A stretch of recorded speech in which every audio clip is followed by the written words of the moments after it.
This channel does not promote any violence, harmful, or illegal activities. All content provided by this channel is meant for an educational and information purpose only.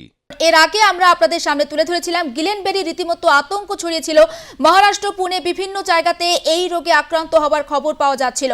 এবার গিলেনবেরি আক্রান্তের খবর পাওয়া গিয়েছে এই বাংলাতে। গিলেনবেরি সিনড্রোমের হানায় মৃত্যু হয়েছে দ্বাদশ শ্রেণীর এক ছাত্রের এবং আমরা যেমনটা জানতে পাচ্ছি মৃত ছাত্রের নাম অরিত্র মণ্ডল। যদিও হাসপাতালের বিরুদ্ধে চিকিৎসায় গাফিলতির অভিযোগ তুলেছে তার পরিবারের সদস্যরা। আর সবটা নিয়ে আমরা কথা বলবো, আমাদের প্রতিনিধি সত্যজিৎ চক্রবর্তী সরাসরি রয়েছেন আমাদের সঙ্গে। সত্যজিৎ, এখনো পর্যন্ত কি আপডেট পাচ্ছি? পরিবারের অভিযোগ যে হাসপাতালে চিকিৎসার গাফিলতি হয়েছিল, তার জন্য তার মৃত্যু হয়েছে, কিন্তু তার যে ডেথ সার্টিফিকেট রয়েছে সেখানে কিন্তু অন্য কথা লেখা রয়েছে।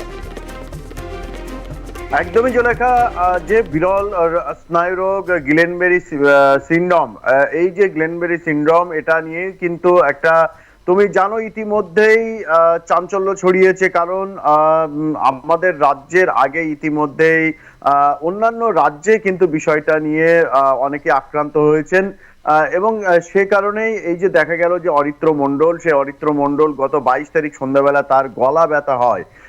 এরপর সে যখন তার মাকে বলে, তারপর তারা কিন্তু ভেবেছিল টনসিল, সর্দি কাশি এরকম। এরপর জ্বর আসে, তারপর যখন স্থানীয় চিকিৎসকের কাছে নিয়ে যাওয়া হয় সেখানে আচমকা তিনি মাটিতে পড়ে যায়। তারপর বারাসাত সদর হাসপাতাল, তারপর এনআরএস এ মৃত্যু হয়েছে সোমবার।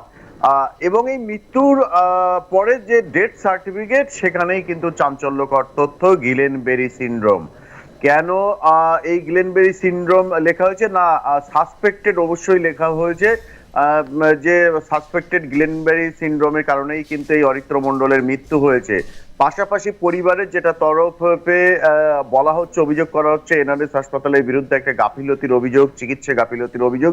তাদের যেটা বক্তব্য যে তাদের একাধিকবার এক এক রকম কথা বলা হয়েছিল। প্রথমে বলা হয়েছিল একটা ইঞ্জেকশন দেওয়া হবে, তারপরে বলা হয়েছিল প্লাজমা থেরাপি দেওয়া হবে, তারপর বলা হয়েছিল তাকে ডায়ালিসিস করা হবে। এই যে একাধিক রকম কিন্তু এই অরিত্র মণ্ডলের বাবা মাকে বলা হয়েছিল, তার পরিবারকে বলা হয়েছিল। তারপর দেখা গেল যে সোমবার তার মৃত্যু হয়েছে। কি করা হয়েছে?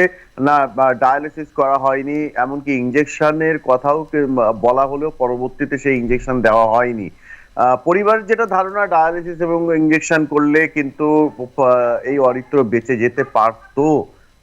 এবং বারাসাত সরকারি উচ্চ বিদ্যালয়ের এই ছাত্র, দ্বাদশ শ্রেণীর ছাত্র, সে কিন্তু এবার বিজ্ঞান বিভাগের পড়ুয়া ছিল এবং এবার তার উচ্চ মাধ্যমিক পরীক্ষা দেওয়ার কথা ছিল। সব শেষ হয়ে গেল। তার যে স্বপ্ন ছিল, পরিবারের যে স্বপ্ন ছিল, অরিত্র মণ্ডল আমডাঙ্গা তারাবেরিয়ার এলাকার ছেলে এবং এই মণ্ডল পরিবারের কিন্তু একমাত্র ছেলে, এলাকার মেধাবী ছেলে বলেই পরিচিত এই অরিত্র। এভাবে তার জীবন দ্বীপ নিভে যাবে, এটা কিন্তু এলাকার কেউই মানতে পারছেন না, তার পরিবার মানতে পারছেন না। এটা খুব স্বাভাবিক ঘটনা, কিন্তু যেটা ঘটনা সেটা হচ্ছে এই যে গিলেনবেরি কারণে যে মৃত্যু, তারপর থেকেই কিন্তু উত্তর 24 পরগনা জেলা বিভিন্ন জায়গায় বিশেষ করে অভিভাবকদের মধ্যে একটা চাপা আতঙ্ক ছড়িয়েছে।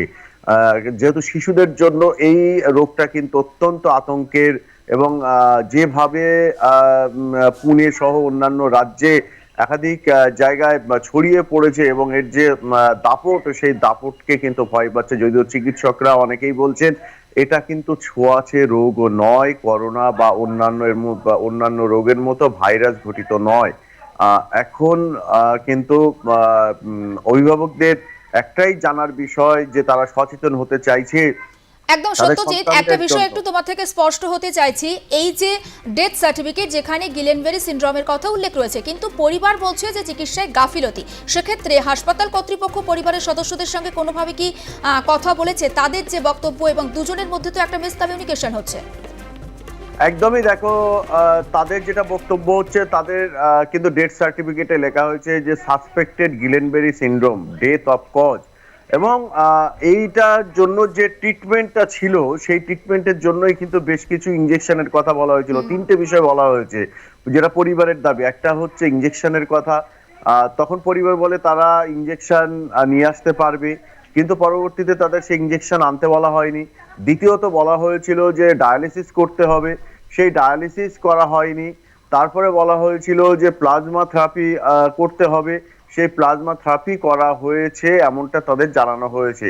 এবং তাহলে এই পরিবারটির প্রশ্ন, যে অরিত্রর বাবা মায়ের প্রশ্ন, যে ইনজেকশন এবং যে ডায়ালিসিসের কথা বলা হয়েছিল, কেন বলা হয়েছিল এবং পরবর্তীতে সেগুলো কেন করা হয়নি, এক্ষেত্রে চিকিৎসকদের একটা গাফিলতি, নার্সদের একটা গাফিলতি থাকলেও থাকতে পারে। এবং তারা সরাসরি কিন্তু এনআরএস এর বিরুদ্ধে এই অভিযোগটা তুলেছেন, যদিও এনআরএস কর্তৃপক্ষ বিষয়টা নিয়ে কিন্তু কোনো রকম ভাবে কোনো মুখ খোলেনি। তবে যদিও প্রকাশ্যে সূত্রের খবর যে অরিত্রকে বাঁচানোর জন্য তারা চেষ্টা করেছিল, কোনোভাবেই তারা বাঁচাতে পারেনি। কারণ অরিত্রর আগে থেকে যে অ্যাটাকটা সেটা কিন্তু ম্যাসিভ হয়ে গেছিল। তার স্নায়ু রোগের এই যে গিলেনবেরি সিনড্রোমের যেভাবে তার শরীরকে ধসিয়ে দিয়েছিল, সেখান থেকে অরিত্রকে তারা আর চেষ্টা করেও ফেরাতে পারেনি। তারা বেশ কিছু অপশন, যেমন ডায়ালিসিস, যেমন ইনজেকশন, এগুলো তারা পরিবারকে প্রস্তুত হতে বলেছিল।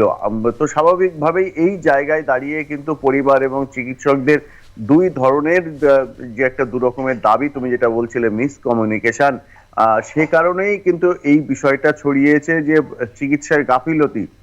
এখন দেখার সত্যি এখানে গাফিলতি হয়েছিল কিনা সেটা হাসপাতাল কর্তৃপক্ষ দেখবে। আর যেটা বিষয় সেটা হচ্ছে এই যে আতঙ্ক, সেটা এই যে ছড়িয়েছে অরিত্রর মৃত্যুকে ঘিরে, এটা এই রোগটা কিভাবে কেন হয় সেই বিষয় কিন্তু সরকারের দিক থেকে অত্যন্ত গুরুত্বপূর্ণ যে এই বিষয়টা কিন্তু সচেতন করা, নইলে একটা ভয়াবহ আতঙ্কের পরিবেশ তৈরি হচ্ছে অভিভাবকদের মনে। কারণ ছোট ছোট শিশু বাচ্চা প্রত্যেকেই কিন্তু স্কুলে পড়াশোনা করে। একেবারে নজর থাক সত্যজিৎ, আপাতত তোমাকে ধন্যবাদ এবং অবশ্যই আমাদেরও নজর থাকবে। আরো একবার আপনাদেরকে জানিয়ে রাখি, গিলেনবেরি সিনড্রোম হানায় এবার মৃত্যু হয়েছে বাংলায়। প্রাণ গেল বারাসাতের দ্বাদশ শ্রেণীর এক ছাত্রের। মৃত ছাত্রের নাম অরিত্র মণ্ডল। যদিও হাসপাতালের বিরুদ্ধে চিকিৎসায় গাফিলতির অভিযোগ তুলেছে তার পরিবার। গিলেনবেরি সিনড্রোমে মৃত্যু হয়েছে এক দ্বাদশ শ্রেণীর ছাত্রের। মৃত ছাত্রের নাম অরিত্র মণ্ডল। যদিও হাসপাতালের বিরুদ্ধে চিকিৎসায় গাফিলতির অভিযোগ তুলেছে তার পরিবার। উত্তর 24 পরগনার আমডাঙ্গার বাসিন্দা অরিত্র। 21শে জানুয়ারি হাসপাতালে ভর্তি করা হয়েছিল তাকে এবং কিশোরের মৃত্যুতে ডেথ সার্টিফিকেটে সেপটিক শক লেখা রয়েছে এবং বারাসাত গভর্নমেন্ট স্কুলের দ্বাদশ শ্রেণীর বিজ্ঞান বিভাগের ছাত্র ছিল অরিত্র মণ্ডল। চিকিৎসক ও পরিবার সূত্রে যেমনটা আমরা জানতে পাচ্ছি, ওই কিশোরকে প্রথমে স্থানীয় একটি হাসপাতালে ভর্তি করা হয়েছিল এবং সেখানে তার শরীরের বেশ কিছু অঙ্গ প্রত্যঙ্গ বিকল হয়ে যাচ্ছিল বা অবশ হয়ে যাচ্ছিল। এই অবস্থায় ওই হাসপাতাল থেকে তাকে এনআরএস এ স্থানান্তরিত করা হয়েছিল এবং 23 তারিখ তাকে সেখানে ভর্তি করা হয়েছিল। পরিবারের অভিযোগ যে প্রথমে হাসপাতাল নাকি তাকে ভর্তি নিতে অস্বীকার করে, পরে তাকে ভর্তি করা হলেও তার যে চিকিৎসার প্রয়োজন ছিল সেই রকম চিকিৎসা কোনোভাবেই করা হয়নি। যদিও হাসপাতাল কর্তৃপক্ষ গোটা বিষয়টা নিয়ে এখনো পর্যন্ত কিছু জানায়নি। তবে সঠিকভাবে যদি তার চিকিৎসা করা হতো তাহলে অরিত্রের এভাবে মৃত্যু হতো না, তেমনটা জানাচ্ছে তার পরিবারের সদস্যরা।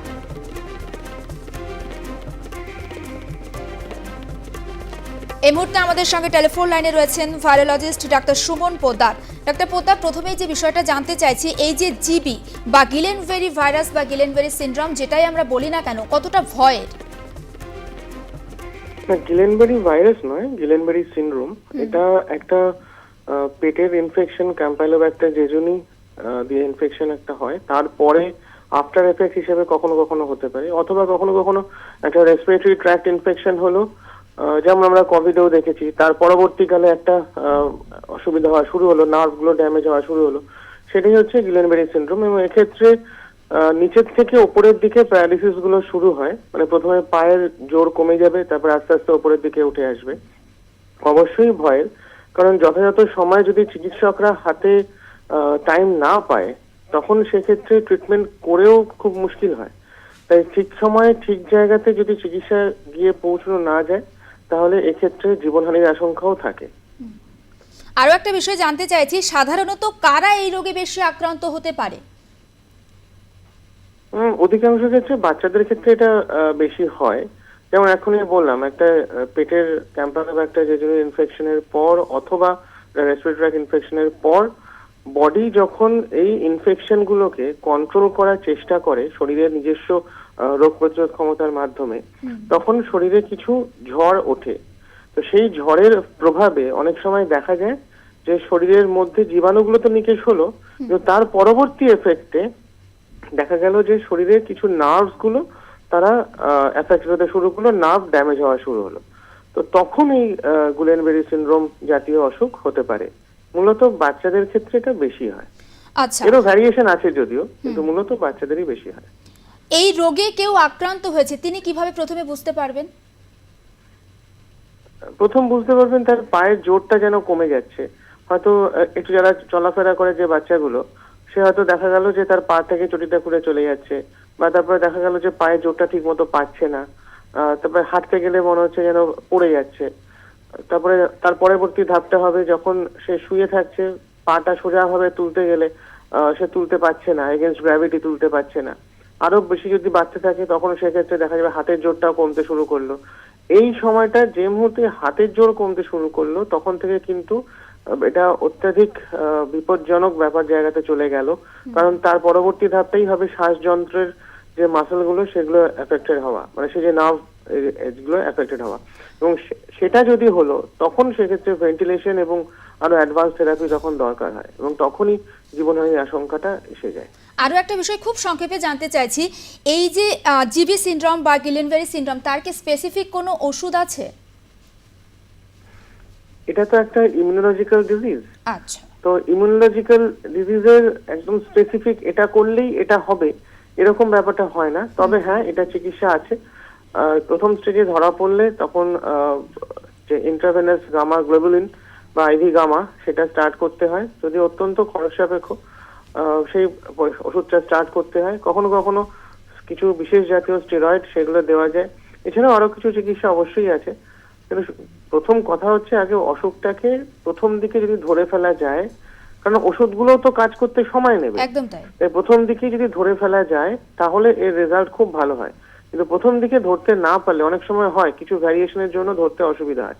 তাই প্রথম দিকে যদি ধরতে পারা না যায় তখন চিকিৎসা করলেও অনেক সময় কমপ্লিকেশন বা সিভিয়ারিটি সেটাকে আটকানো খুব কঠিন হয়। বেশ, অনেক ধন্যবাদ আমাদের সঙ্গে কথা বলার জন্য। আমরা কথা বলছিলাম ভাইরোলজিস্ট ডাক্তার সুমন পোদ্দার ছিলেন আমাদের সঙ্গে টেলিফোন লাইনে।